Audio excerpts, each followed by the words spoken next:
Watchers in the Fourth Dimension. You take reality and you make it into a comic strip. Now, is it safe? Oh, I shouldn't think so for a moment. It's more than likely we may not be able to defeat this menace, and that London, in fact the whole of England, might be completely wiped out.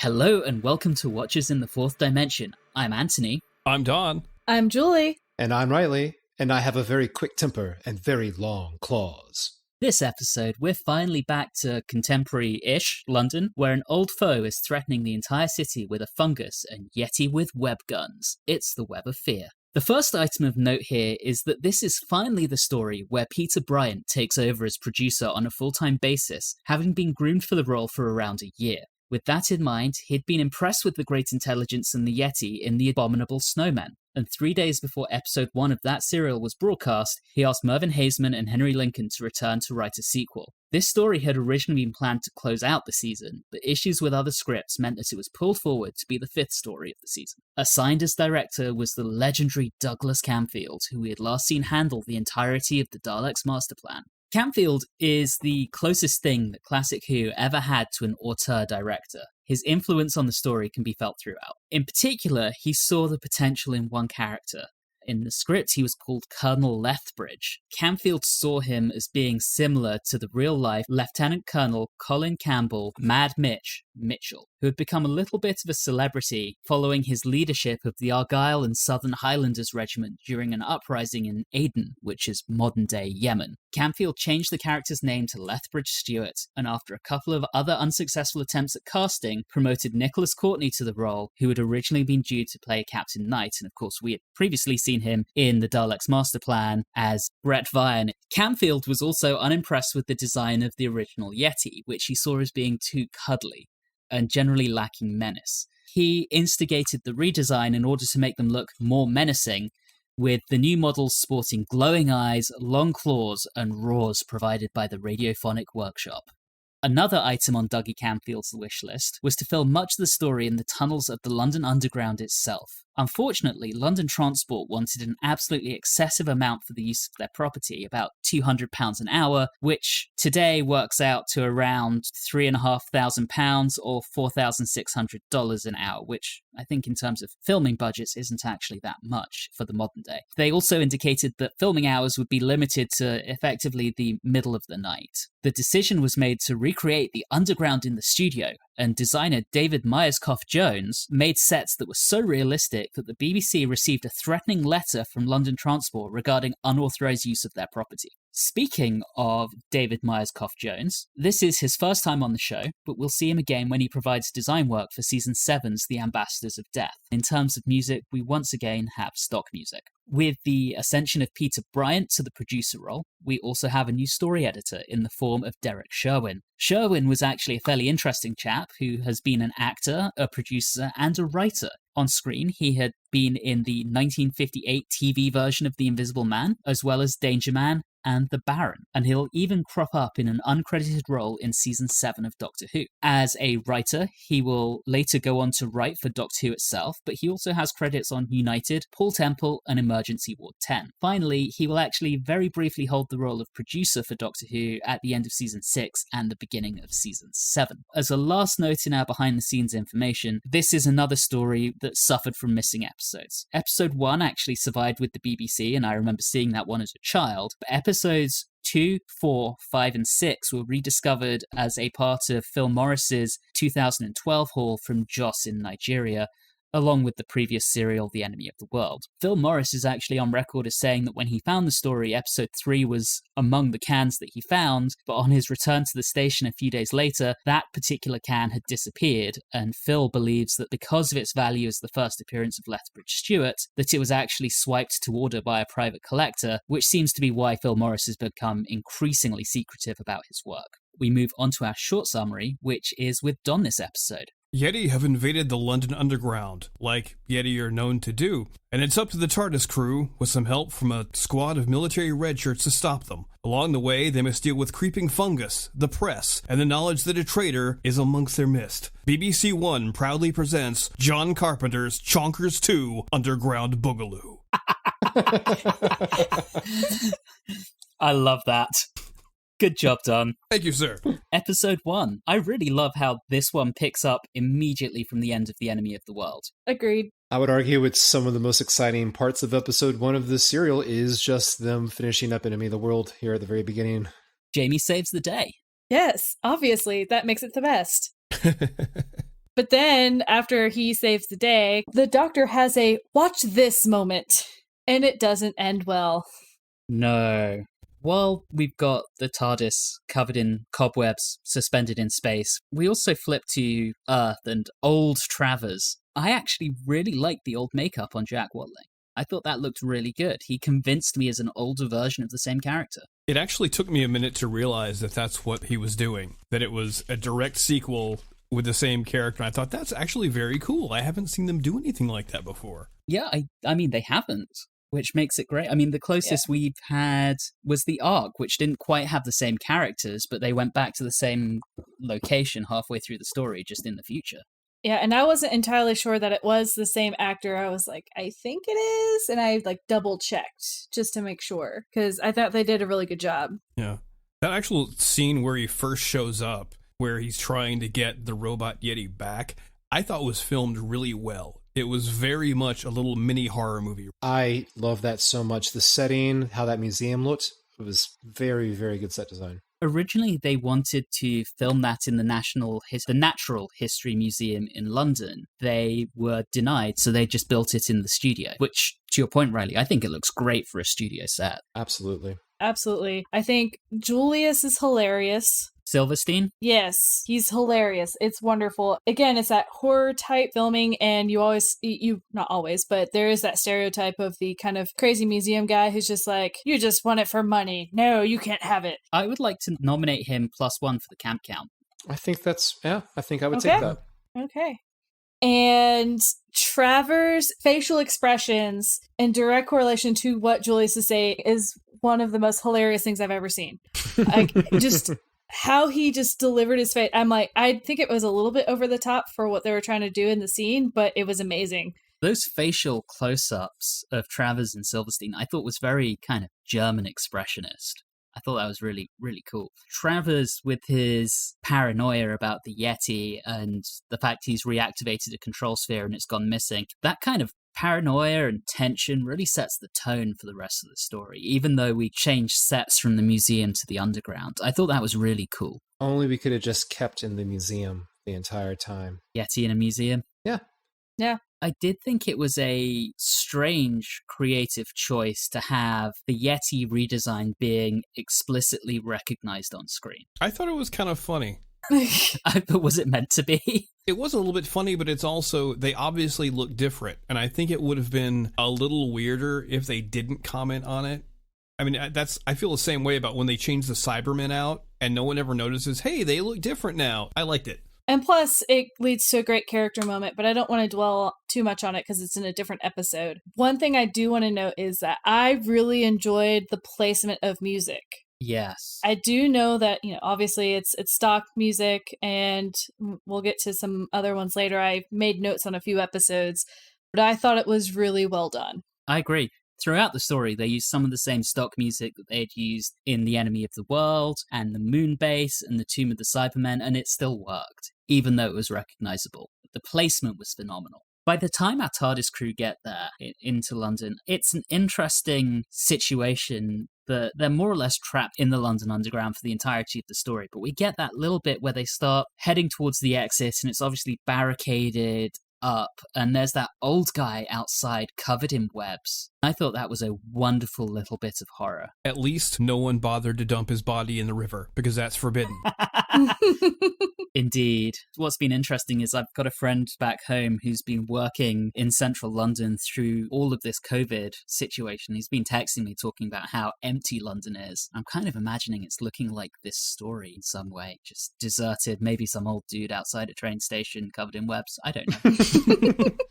We also get a call out about, funny, isn't it? We keep landing on your Earth. The Doctor finally admitting that, yeah, I tend to stick around Earth a lot of the time.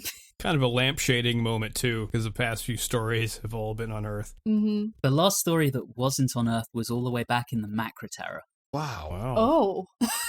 Yeah, this is the 6th story in a row on Earth. We also get one of my favorite Second Doctor lines so far, where I think it's Victoria asks, "Is it safe?" And he says, "Oh, I shouldn't think so for a moment." That was just delightful. When we start seeing the soldiers that are laying down the cable, we start getting what I see as the predominant vibe of the story. There's a feeling of claustrophobia, a lot of nervousness. We've already seen the paranoia. We get Jamie and Victoria are also very jumpy, with Victoria screaming out when she touches a cobweb. That feeling of claustrophobia, to me, permeates this story. Again, it's one of those vibes, along with the paranoia from the museum, that really just sets the tone. That's really smart and done really, really well. I completely agree. And I think one of the ways that they do that so well is they don't go out of their way to explain what's going on right away. Mm-hmm. You get little hints like the body in the webs. You get the newspaper that says, Londoners flee, menace spreads. But, something bad has happened and it's still happening. But you don't know what it is. Obviously, we've seen the scene in the museum, so there's the assumption it's probably something to do with the intelligence and the Yeti, but what are they up to and why? Yeah. And also, speaking of which, Yeti carrying web guns? It makes no sense. I mean, it looks cool. I had a comment of, is this what the other plan was from the Abominable Snowman? But then I was like, well, that doesn't make any sense. What kind of a plan doesn't involve Robot Yeti? Let's talk about the moment of misogyny. Oh my goodness. So I'll just go with the comment because I wrote it down is, what is a girl like you doing in a job like this? I love her response though. It's beautiful. I always wanted to learn science. So guess what I did? I learned science. Thank you. That's just brilliant. That's brilliant. Speaking of Anne, I kept going back and forth about Anne. I went back and forth as to whether or not I liked her, and I went back and forth as to whether or not she was like a bad guy. For some reason, I was wanting to point at her for that, and it's just because her relationship with her father just seemed off to me. So I was just like, something's gone wrong. But I think it was just more of she just didn't understand his kind of ramblings more than anything else. But that was just my initial response with Anne, is I just didn't know where to stand with her. That makes sense, but they did that with a lot of characters, where you basically suspected everyone that they could be in league with a great intelligence. I think that's part of the way they ramp up the tension. I'm sure that Reilly will want to mention the thing. Well, Don already alluded to it in his intro. I did. My plan was to beat you to the thing reference. But yeah, no one's really safe from suspicion. It was interesting of how quickly my mind went to that, though, because it was even before it was known that there could be traitors in their midst. I was already in the first episode like, I don't know how I feel about Anne. That one just hit really quickly. She's very cold. Yes. Which doesn't help you like her. Yeah, the tension was heightened for me, especially because I couldn't tell apart any of the military guys. Even when the ridiculous Welsh one shows up? There was Ensign Lazy Idiot and Lieutenant 2 weeks until retirement. I liked Arnold. Arnold was like the one that I knew, and we all know what happens with that. We'll get there. But he was the one, well, except for I was sitting there, I was like, I just kept writing staff because I was like, oh crap, they're all staff. Oh shit. But he was the one they called staff. Took me a minute to figure that out. Before we move into episode 2, because we're almost here, I just want to say that Victoria has a new outfit. I don't like it. Nor do I. What is it? I don't know. It's not great. The new costumer has usually been on point for the past couple of episodes, but this one, not so much. Martin Bohr, what were you doing? Mm-hmm. That's a good point. I'm also very sad. But we do get to episode 2 where a reporter that I can only assume was Garth Marenghi's dad, with this poor microphone technique, just shoving it in people's faces right there. I mean, we had to go with the very stereotypical in-your-face news guy who's super obnoxious. Mm-hmm.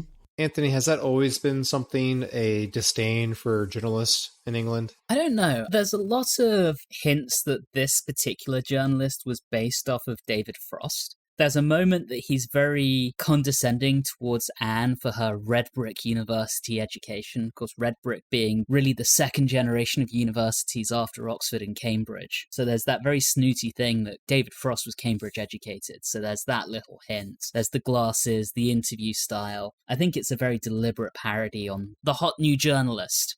of the time. I'm not sure there's always been that condescending attitude towards them. I think this is just a very deliberate piece of satire on him. He has a surprisingly long entry on the TARDIS Wikia, in case you're interested. Really?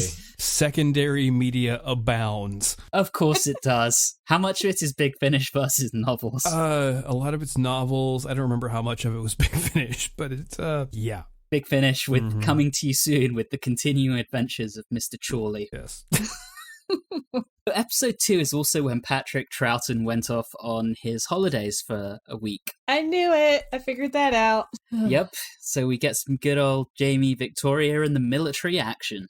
I love when they get captured, quote unquote, and they bring them in, and Travers is about to meet them. Like, you have to remember this. And I was just like, oh, he does. And they had a little moment, and Victoria was the one who also figured it out. Yeah, I love that it was Victoria. And the moment of realization for Jamie on what's going on is when he goes, Yeti? Did he say Yeti?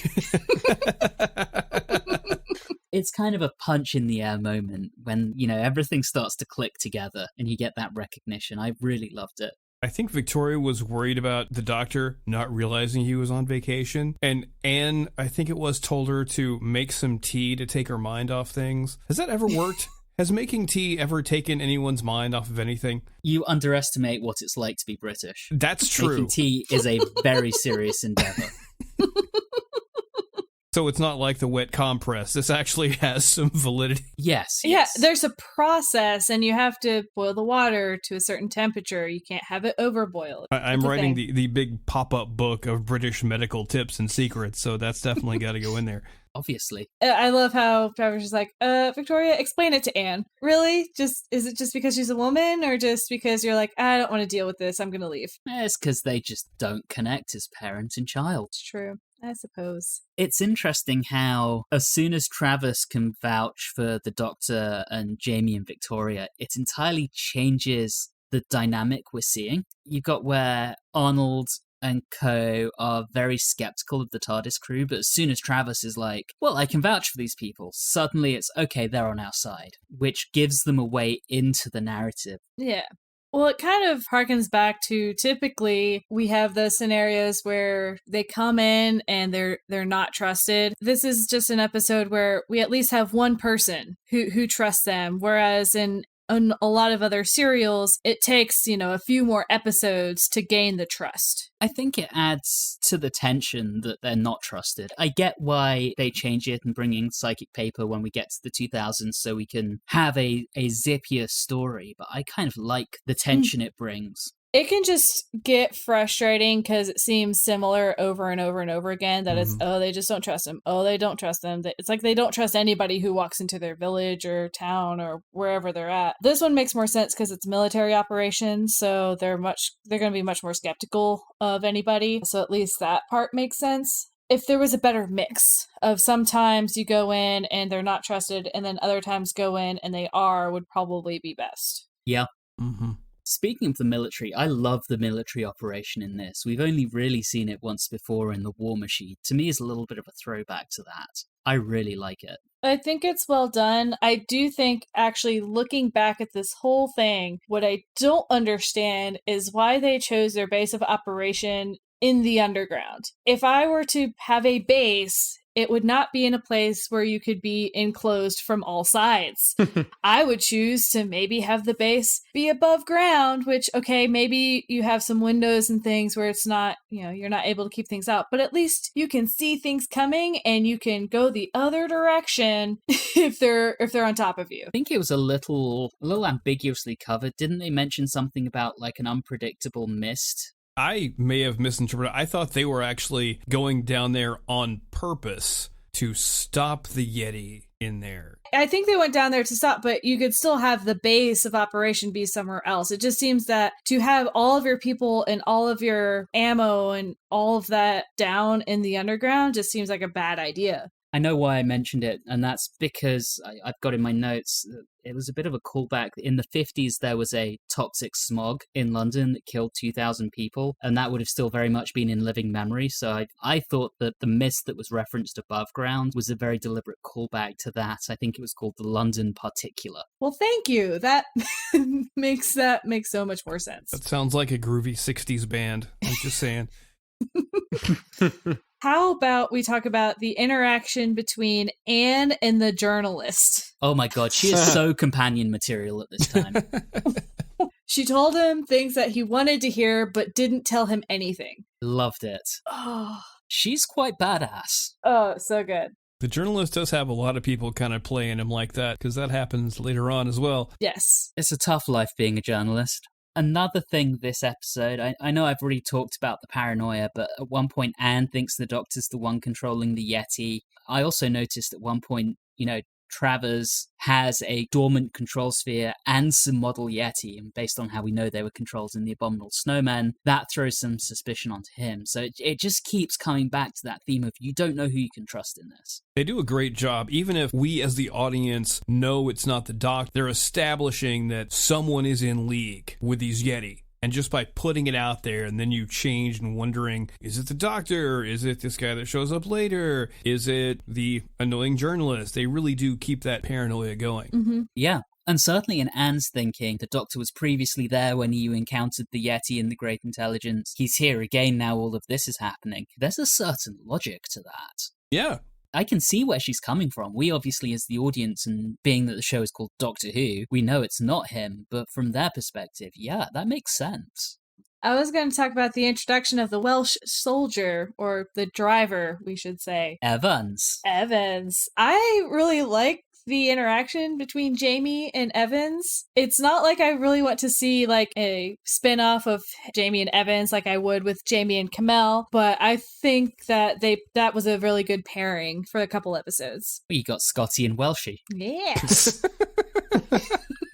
And can I just make the obligatory comment that Evans has very Welsh teeth?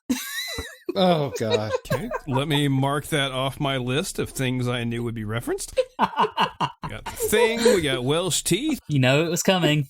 All right, so we start to see the fungus. Is that what we're calling it? Yeah, so there's a fungus and a web. Yes. Are they the same? Are they different? Am I just... But I want to know what they used for the effects, because every once in a while I'm like, kind of looks like dish soap every once in a while. Sometimes I think there's dry ice thrown in there. Sometimes I think it's cellophane. I couldn't really quite get a handle on what they used for the fungus. It's the BBC foam machine. They have a foam? Yeah, this is the point where they're starting to really try and get that return on investment for the foam machine. We'll see a lot more of it next story. Oh, you just wait till they discover bubble wrap. We got about 10 years before that. Yeah, the fungus is coming at Jamie and Evans from both sides. Cliffhanger, and off to Recon Land we go. I was really enjoying the first two episodes, binging through them in the way that you're not supposed to watch old Doctor Who. And then it got to the Recon, and I'm like, oh, damn it, and I had to stop right then. I just couldn't deal with it. Yeah, honestly, it's very unlikely, but Private Collector holding this episode, if you are listening to this show, please give it back. It would really make this story a lot more entertaining. It would flow a lot better. Please, pretty please. Thank you. See what you've done to his diction. Please, give it back. Yes, it all fell apart. Damn you, sir. It belongs in a museum. Oh boy. All right, so what's the first thing that happens? Because I think I skipped a few things because the first note I have is about a pyramid. I think that's the first thing that happens. Oh, Isn't there a Yeti with a okay. pyramid? Yeah, and Jamie has Evans shoot it, and the shooting it doesn't do anything. Okay, I didn't miss anything. Nope. Great. Like the intelligence? Ugh. Okay, but he's really sad that it didn't work. Because he's like, but breaking a pyramid worked before. Well, the Great Intelligence learned that, Jamie, and fixed it. Your Robot Yeti 2.0. Oh, Mark II. Yes, the Mark II. Eagle 20. Mark II. Anyway, Patrick Troughton is back from vacay. Woo! We finally get the first appearance of Lethbridge-Stewart. I kept referring to him as Colonel because I just wanted to shorten it. And then I think I looked at something up on IMDb. I'm like, oh man, but he's not Colonel forever. Yeah, that promotion is coming. My next question was, where are all these people coming from? Yeah, you get Evans, then you get Lethbridge-Stewart. Come on, like how do they just keep coming? Like, no, it's weird. Wasn't Evans Lethbridge-Stewart's driver?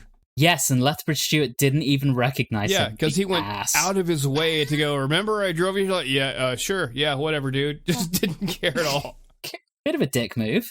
Yeah, but at the same time, I liked his competence because he, throughout the entirety of the whole serial, he remains competent. And that made me very happy. I was like, because so many times you'll have someone in that role who either slowly descends into madness or then lets everything fall apart, but not him. Also, if you don't know where his character is going eventually, by him not remembering Evans, you cast suspicion equally on both of them. Mm-hmm. This is true. And I still suspected him for a while. I suspected Evans, the Colonel, and I never really suspected Travers. I don't know why, but I never did. Because it would have seemed a little bit obvious if he had accidentally brought them back. It would have made sense, but at the same time, it would have felt a little bit cheap. Yeah, I agree with that. And we've already met Travers. We know previously he wasn't the bad guy. Just kind of a jerk. Yeah, that's the title of my autobiography. We also get Chorley continuing to be an ass. You seem to forget I'm down here as a representative of the press. Oh, bite me. Stop. Just stop. But he gets his ass handed to him by Lethbridge-Stewart. Dude, when you've had your ass handed to you by Anne and now Lethbridge-Stewart, maybe it's time just to give up and go home. Agreed. There was also mention about the post office tower. Oh, I missed that. Yeah, because they were talking about where's like some place that's really high so that it could get a helicopter, and it was mentioned that the post office tower was right by where they were. Which makes sense. They were at Gooch Street, which is right by the post office tower in real life. Yeah. Totally makes sense. I somehow completely missed that. Photon. Very cool. A parallel that I liked was Jamie wandering around in the tunnels like he wandered around in the mines in the Macra Terror.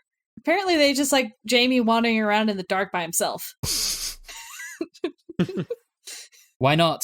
I hadn't picked up on that parallel, but now you mention it, Julie. I really like that. That's really smart. Mm-hmm. I think one of the things is that, so they had Victoria doing it for a little while, and she was like kind of scared and terrified and not doing so well. But Jamie is just like, yep, I got this. I don't need a gun. I don't need a weapon, but I'm just going to do my thing. So I think it's his competence and his confidence that he can handle whatever gets thrown at him. Yeah.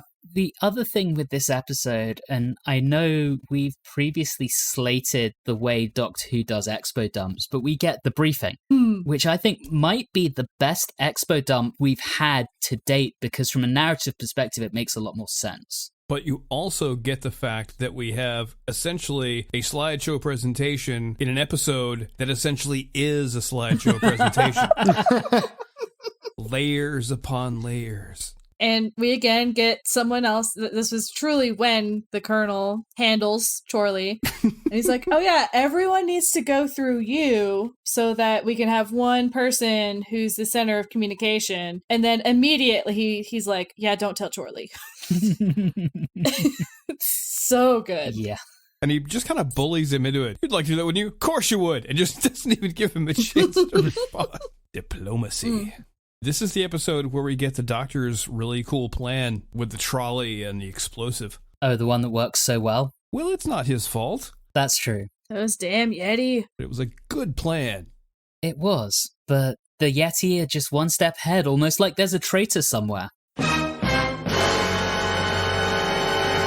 Does anyone think that this episode would have been a bit more interesting if the Great Intelligence had a different type of henchman other than the Yeti? Yes. That's what I kept thinking when I was watching it. I was thinking about, the Great Intelligence as a foe, as an antagonist is quite good. But the Yeti outside of the Himalayas just doesn't seem to work well. And also, since we know everything about them and how they tick and their weaknesses, it kind of removes a lot of threat. What's interesting about this is when John Pertwee is cast as the Doctor, this is the story he keeps referring back to. He talks about how you have something like the Yeti in a situation like this where you wouldn't expect them. And he talks about there's nothing more scary than coming home and finding a Yeti on your loo and tooting back. And that's something John Pertwee said time and time again from 1970 to when he died in 1996. I don't know if it's scary, but it opens up so many questions. What am I doing in tooting back?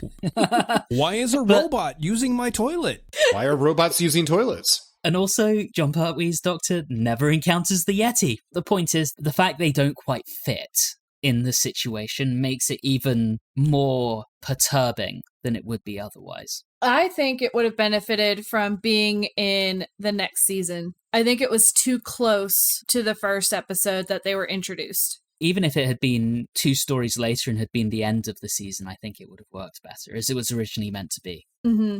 Well, don't worry, we've got a good long wait before they show up again. Or at least till the Great Intelligence does. Yeah, we do. I want to talk about Evans for a second. Is he meant to be comedy relief? Is he meant to be the absolute worst, or all the above? Yes. I believe the answer is yes. He's comic relief. He's suspicious because he just sort of pops in and out whenever he wants to. He's also kind of sad, like when he tries to hide behind the display screen, not knowing his legs are there. Yeah. He's like the worst soldier. Or he's not a soldier, see, he's a driver. I don't think he'd be a very good driver either. No, probably not. But there's this moment here where he's like, I'm going to escape, and then he can't get out and tells them that he just couldn't leave everyone behind. And no, he was trapped. Stop trying to be a hero, dude. You suck. Pretty much. And so we end this with the Yeti attack? Yeti attack! Yes. And this is where I realized the name of the soldier who just died, because this is the first time his name appears in my notes, and that's Weems. You didn't notice Weems before? I found the name funny. No. So I Weems. So yes, poor Weems, he's dead, and Travers taken. That's a really good cliffhanger. It is. Mm-hmm. Episode 4. A, the fact we're back in live action makes me so happy. Yes. And B, seeing the Yeti dragging off Travers is quite a sight. It really is. I must admit, even though, as Reilly has wisely pointed out, they don't really fit in this story, I do like the redesign. Because one of the things I didn't like about the other Yeti was that I couldn't see where their eyes were. So it was just this big, weird, massive fur. This, they've got eyes, they move cool. I liked them. My only thought is that the eyes didn't fit. They looked like bird faces. They do, like an owl? Yes. A little bit? And it just weirds me out. Every time I saw them, I'm like, you're a bird. You're not a Yeti. And I think you're not even a real Yeti. I think the unfortunate thing about the design change with the eyes is that now when I saw it and saw a giant person in a big furry suit with giant eyes, I couldn't help but think they were a professional sports team mascot walking around. I kind of thought a Mothman. Yeah, maybe. Oh, okay. They're going to be the new mascot for Tottenham. I'd go for it, the Tottenham Yetis. They're less chunky than the original ones as well. But they still have some chonk. They do. Oh, much chunk. And did you see the little chess piece? Rubber toe replicas, aren't they the ones that make the fantastic replica props from the show? They are. They need to do what I would call the little Chonkers chess pieces. I would definitely pick one of those up. One of the things I really love about this story is some of the little moments of comedy. Amongst all of the general claustrophobia and paranoia, you get these little nuggets. And there's the moment when the Doctor asks for a box and Evan says, I've got my tobacco tin. And the Doctor grabs it and Evans is just like, but it's got tobacco in it. Those little nuggets, I think, really help to break it up so it's not all tension. Mm-hmm. There's a little bit of something else there, and that works really well. Because they're human moments. They're not jokes or playing the entire thing for comedy. They're just the way people would interact. Exactly. Another element I really love in this story is when you get the Doctor approaching the fungus, the way that's shot, it's shot from within the fungus. And that looks really cool. Mm-hmm. Mm-hmm. And it finally presents to us, what is it like from the fungus's point of view? Indeed, because we've always wanted that. Now you see things from the villain's eyes.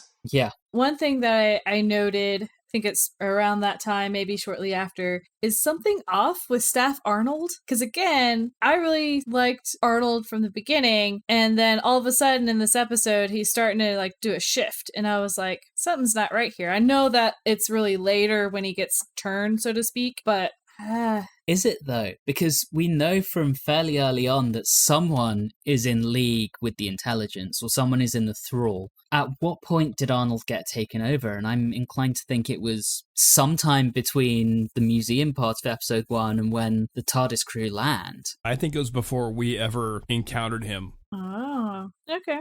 That brings up a really good point in why does the Great Intelligence then kill its own person? Or was he already dead and reanimated at this point? I think he was already dead. Just the way that, he said, I am inhabiting this body. I think whatever happened to him killed him, and the Great Intelligence decided, I will use this body as a vessel to get in here. If that's the case, then good job for making me like Arnold for like 3 episodes before I started to even be suspicious of him. Yeah, I mean, he's a really great character. My next comment was, the Colonel's too obvious.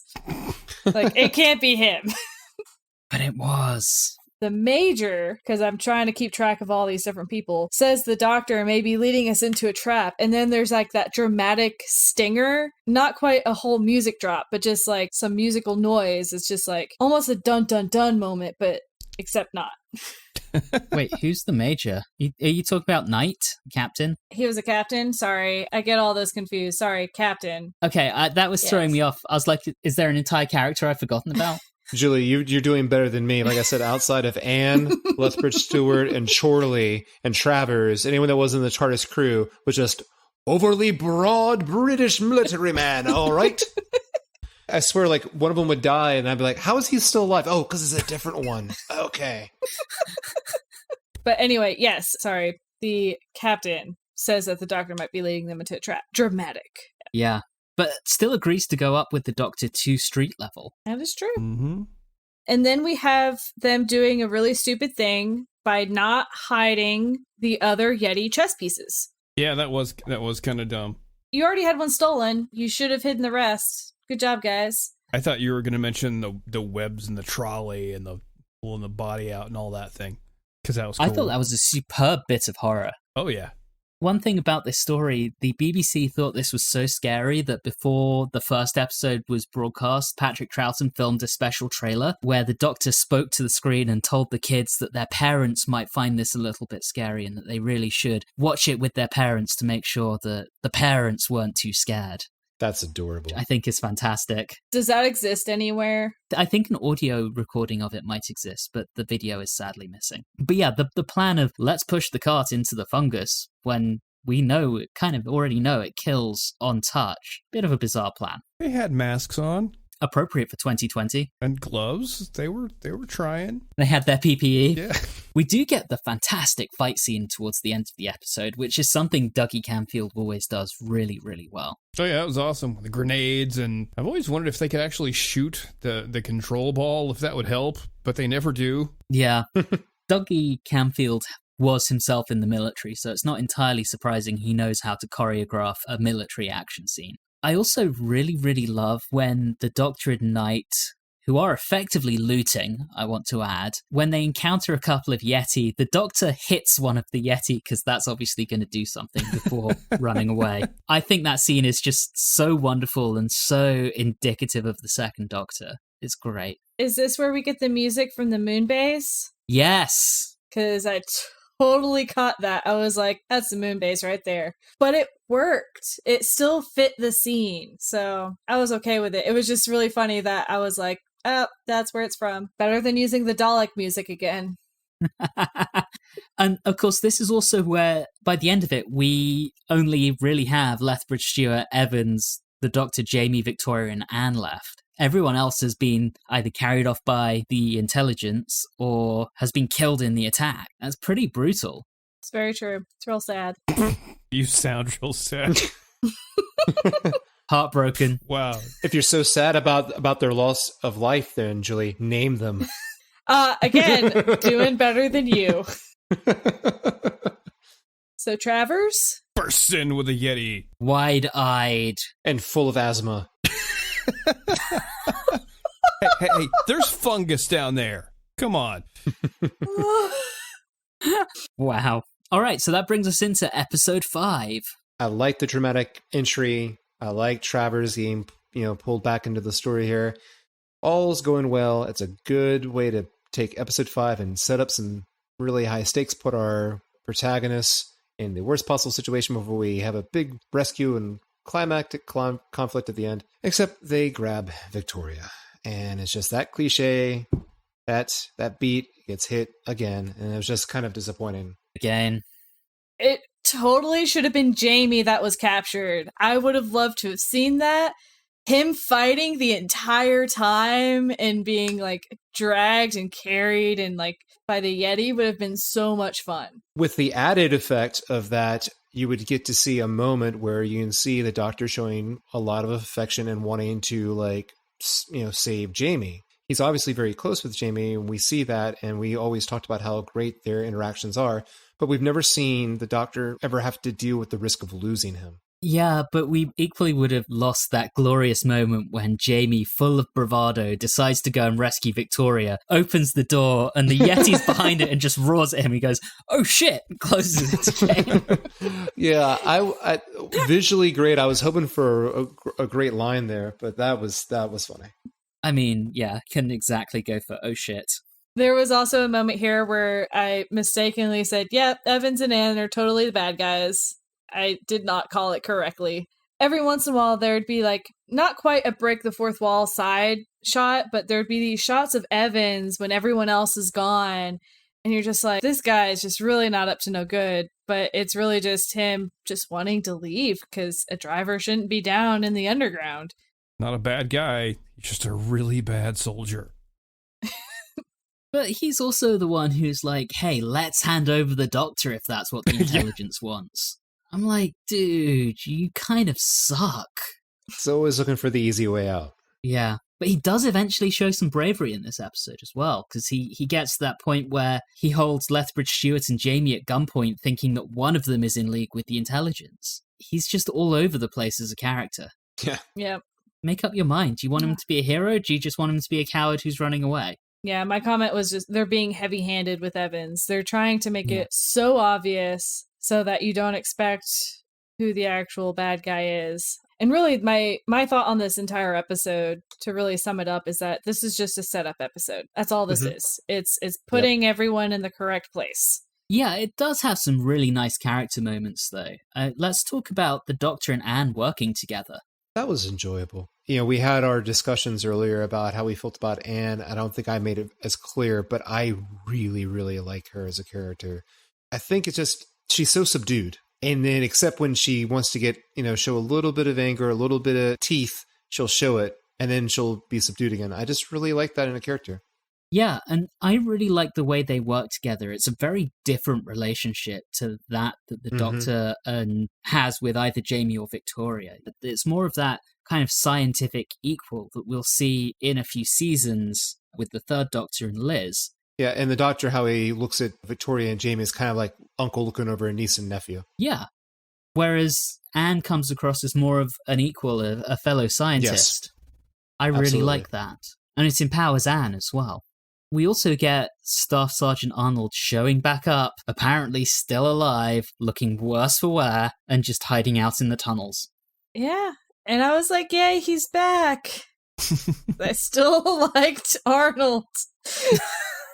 You didn't suspect him yet? I didn't. I don't know why. I just wanted to live my little bubble that Arnold just remained a good guy throughout the entire thing, and apparently he was bad in the entire thing. So, good job, Julie. One thing I did find interesting was that the Great Intelligence was basically acknowledging the fact that they were not as intelligent as the Doctor. Yeah. Yes. Mm-hmm. So at least now we know what the plan is, and that is to get the brains of the Doctor because they're dumb. Because this was a trap the whole time.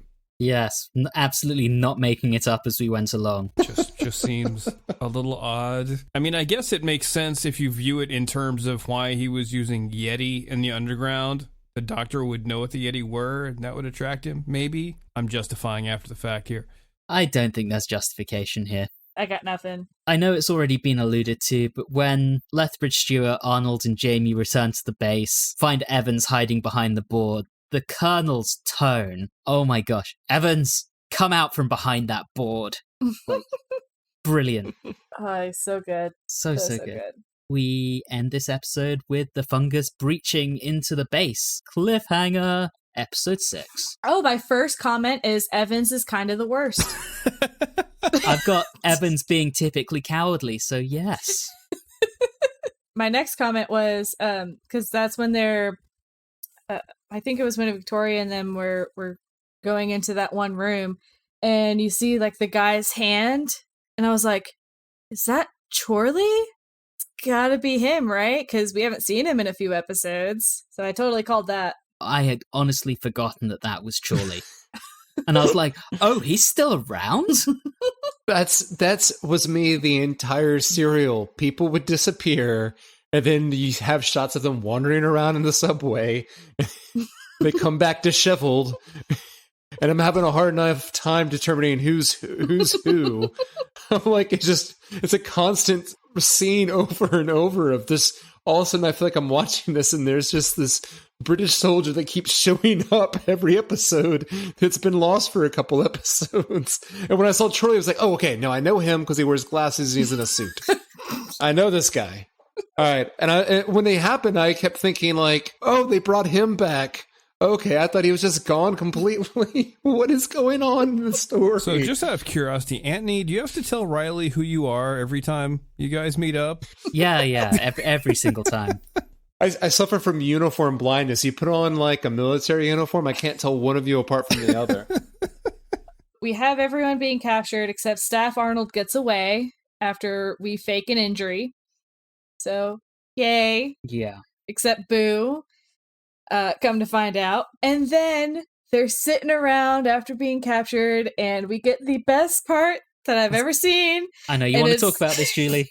And it's the doctor playing the recorder, and he plays the Skyboat song. Oh! Known mostly to people of our generation as the theme from Outlander. Yes. So that was just really exciting because, one, obviously, a huge Outlander fan here, but also that it's a song about the Bonnie Prince trying to escape from Scotland and him being able to do that. I found that an interesting choice. Yeah, when that happened, I was thinking, have I missed recognizing other tunes that the Second Doctor has played, and what have they been? And like, did they play into the stories they were in whatsoever? I just feel like he was just kind of like doodling away before. He didn't really have a tune, but this was so recognizable that it definitely stuck out. But I don't think he's played anything else before. His rendition of Inagata Davida brought tears to my eyes.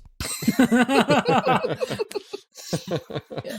I mean, I think he's played like 3 Blind Mice, but I think this is the first adult song he's really played that's not a nursery rhyme. First adult song was 3 Blind Mice, then he did Baby Shark. Oh, no. Oh, I look forward to his return in the Three Doctors when he'll play a rendition of Black Sabbath's Iron Man. Oh, that'd be so good. I know we kind of already briefly touched upon it, but yes, we get Chorley back, and he's gone off the deep end. Think I would. Jamie was wandering around for quite a while in the tunnels, and he didn't go off the rails. No, but Jamie's also seen all this weird shit before. I mean, he's seen the Macra, and he's seen the Faceless Ones, and the Daleks, and the Cybermen, and poor Chorley. He's just like in the middle of all this nonsense. I mean, it's like Julie was saying, Jamie's got experience wandering dark, creepy corridors. That's just what he does. Yeah. So really, I need to move into a house that has a whole bunch of dark corridors. Is that what I'm hearing? Yeah, I mean, if you want to bring Jamie to you, yes. Okay, great. Thanks. You're welcome. Throw a couple Yeti in there and you're golden. The final scene, it all gets a little bit chaotic. When Jamie is starting to talk to the Yeti with the control device the Doctor's built, he's like, Yeti, come towards me. It kind of reminds me of that first episode of the IT Crowd, where they tell the boss that they've installed voice recognition. He goes, hello, computer. Hello, computer. Hello, computer. It just keeps going. But it all gets a little chaotic at the end. The Doctor has one plan, Jamie's got a different plan. It all goes a bit wild, and turns out the Doctor's going to have something to deal with in the future. 9 Doctors later. Before we get to the final scene, I wanted to point out something that really struck out to me. I don't know if if anyone else knows this. There was a film poster in the subway for a film called Blockbusters. Uh-huh. Did anyone see this? Starring Sidney Poitier and Rod Steiger. That really struck my mind because I thought, like, wait a minute, I don't know of any movie called Blockbusters starring Sidney Poitier and Rod Steiger, but you know what movie they were in 1967, 1968? In the Heat of the Night. In the Heat of the Night, exactly. And I said, why? Though the poster looks familiar, so what's wrong with the title? And then it was the poster for In the Heat of the Night. And I said, well, maybe was In the Heat of the Night when it was released in England? Was it released as Blockbusters? Because that doesn't really work. No, for some reason, the set design used the In the Heat of the Night poster and just changed the title to Blockbusters. Probably a copyright thing. Yeah. But you would think the artwork of the poster by itself would be enough for a copyright They were infringement. broadcasting it once on British TV in the late 1960s. Blockbusters was an old 1944 short film. Well, I say short, it was an hour, and I think it was a French film, maybe. So why would they replace the name with the title of another movie? Actually, like I said, it was just really striking for me to see that, and it just piqued my interest. Yeah, I don't have an answer either. So, about them Yeti in the climactic scene. Where Jamie is the damsel in distress now? We were just commenting on the fact that it was Victoria who got captured, but then now we have Jamie who's about to be choked by Yeti. Yep. I mean, some people are into that. Yes, it's true. And then we have the Doctor. The Doctor employs what I know as a child of the 80s as the Superman 2 plan. He is somehow has tricked the intelligence by switching the mechanism. So then it seemed like he was be the one to gain all of the great intelligence's intelligence. Oh, okay. I thought you meant he was throwing his chess symbol at him. I'm sorry. Completely misunderstood. Oh, God. Which would have been a giant W. Giant Doctor Who logo. The Moffat era logo coming to you 50 years early. I thought that was interesting. And just to see, like, I don't think we've ever had that where we've had a celebratory moment after defeating our villain, and the Doctor is just still just kind of just upset about it. Yeah. He was so upset. Because they won the battle, but Yes. they lost the war, essentially. Yeah, that's true. He also calls Evans a blithering Welsh imbecile. He's not wrong. Well, yes, that's... Why did you have to bring his nationality into it, dude? It's just a blithering imbecile. Weren't you bringing his teeth into it earlier? Yeah, but I'm half Welsh. Yeah. He's allowed to do it. I know. Yeah. You've got Welsh friends. It's fine, I'm sure. I also have Welsh teeth. This is true. And when all that happens, Chorley reverts back to being a very terrible reporter. And poor Anne has to deal with him. She was able to handle it before. She can do it again. So after what seems like the longest day ever, where the Doctor and friends have to deal with the events of The Enemy of the World, immediately followed by the events of this story, we actually finally get a comedy ending with, who knows, they might suddenly start trains again. Trains? Come on! I think they were just trying to get away from Staff's smell, because he did not look like he was in good shape at the end there. No, poor Staff Sergeant. Not so good. That brings us to the end of our story discussion. We move into the scores, and I know you hate this, Julie, but you're up first. There's actually quite a bit good about this. I think that the first 2 episodes do a really good job of setting the pace, setting the scene, and really not giving us enough information to solve and to figure out who's bad, but making it creepy and things of that nature. The music is on point. There's a lot of good things that are happening. It does have its issues. I'm not going to lie. Chorley and Evans drew it back for me. They could be rather frustrating. Could have tightened it up maybe one less episode. But overall, I still, for the most part, enjoyed this. So I'm going to give it 7 Mark II Yeti out of 10. Reilly. The first question you need to ask yourself when grading the serial is, are the Yetis interesting enough to do another serial featuring them? And that answer is no. And that's even when you give them guns that shoot webs. What are the enjoyable things? The set design, I include the museum scenes like we discussed, as well as the subway, look great, look very real. The introduction of an iconic character with the Colonel and the character of Anne, who I really enjoyed. Outside of that, what we have is an old and fully explored monster in a less interesting setting than we had than last time, with a plot that seems to just constantly be people routinely getting lost in the subway, then found, and then lost again, and coming back. It just gets kind of tiresome. But at least the grand scheme of the Grand Intelligence made sense, unlike other villains like in the Faceless ones. So I will give this 5 silly string guns out of 10. Done. I think the first question you need to ask in regard to this serial is, who's the chunky boy? Once you get past that, while I do feel that most of Reilly's criticisms are valid, I don't feel that the Yeti really work for this. It's not the monster I would have chosen for it. And at the same time, I don't care, because they weren't really the main threat. You had that encroaching fungus, you had the gas up top, or fog, or whatever it was they called it, that kept them from getting out. But you also had a really taut thriller, where at the same time, you're always wondering, okay, who is working against them? How is this going to play out? And it always kept me really engaged, especially right from the beginning with that great horror movie intro. Going into this, I had a feeling I was going to like it more than Reilly did, but that's okay. That's perfectly all right. I'm giving it 8 web-covered corpses out of 10. Honestly, my view on this one is very similar to Don's. The Yeti feel very peripheral. It's almost like this had enough story for 4 episodes and they had to find a way to stretch it out to 6, so they had to add another threat. I think that it sets a great tone of paranoia and claustrophobia throughout the entire story that just works. And it's one I really enjoyed. And I tend to think of this one and The Enemy of the World together because they were recovered at the same time and they're immediately adjacent to each other in the history of the show. I've always felt that this was at least since they were returned, I felt that this was the inferior of the two, and I still think that, but this one has definitely gone up in my estimations with this rewatch. I'm with Don. This one gets 8 incompetent Welsh drivers out of 10 from me. Which gives us a story average of 7 out of 10.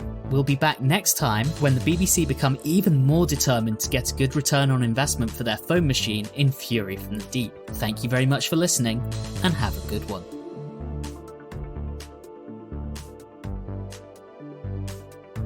You have been listening to Watchers in the Fourth Dimension with Don Smith, Reilly Schreck, Julie Philippak, and myself, Anthony Williams.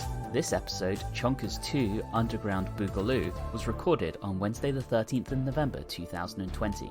In the meantime, all of our previous episodes are available on your favourite podcasting app. You can interact with us on Facebook, Instagram, and Twitter at Watchers4D, and you can also interact with us via email at watchers4d@gmail.com. If you're enjoying the show, please do subscribe and leave us a review or rating on your favourite podcasting app. All of those things really do help the show.